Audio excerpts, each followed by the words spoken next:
You ever have those days where you feel like you can just conquer the world? And then, other days where you can't even get yourself out of bed? Well, it's not just you. Turns out it's science. So, let's get right into it. I mean, we've all been there, right? That feeling of being totally in a slump. It's so frustrating. But what if I told you that whole feeling, that lack of energy, it all comes down to one tiny but super powerful molecule working inside your brain right now? Yeah, that's right. These moods, they're not just random. They are actually driven by a very specific chemical messenger. And here's the cool part. Once you understand it, it's like having the key to unlocking your own potential. And here it is, the molecule that's basically running the whole show, dopamine. Now, I'm sure you've heard of it.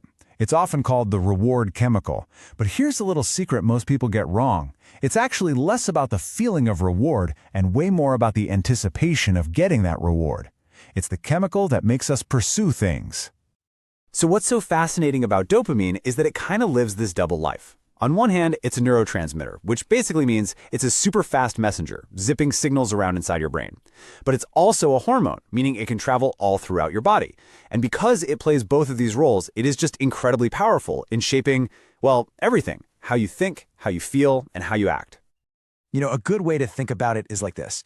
Dopamine is basically your brain's high-performance fuel. When that tank is full, you feel focused, you feel driven, you're pretty much unstoppable, right?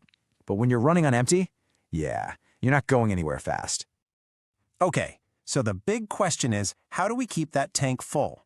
Well, it all comes down to understanding, and maybe even mastering, this brilliant little feedback loop that's happening in our brains called the reward system. And this quote just nails it. You know that little jolt of satisfaction you get when you cross something off your to-do list?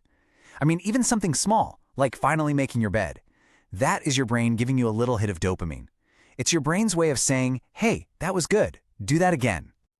So here's exactly how that powerful cycle works. It's pretty simple, actually. Step 1, you accomplish a task. Step 2, your brain releases a little bit of dopamine. Step 3, you feel that little mood boost, that sense of satisfaction. And step 4, that feeling actually increases your motivation to do another task. It becomes this amazing, positive, upward spiral of achievement. But, and you knew there was a but, right?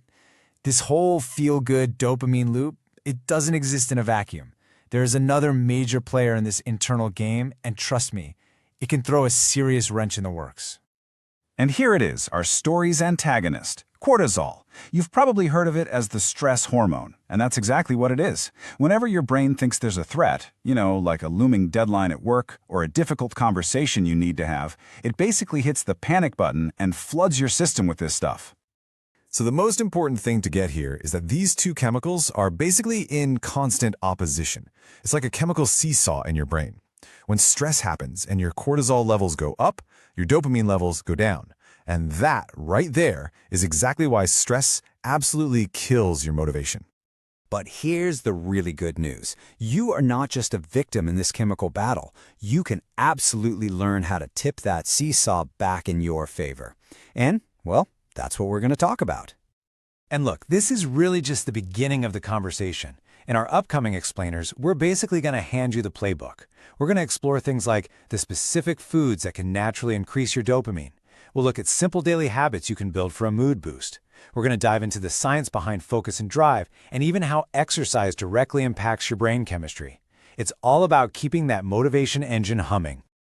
So, when you really think about it, the power to take back control of your drive, your energy, it's literally inside your own head. The only real question is, are you ready to use it?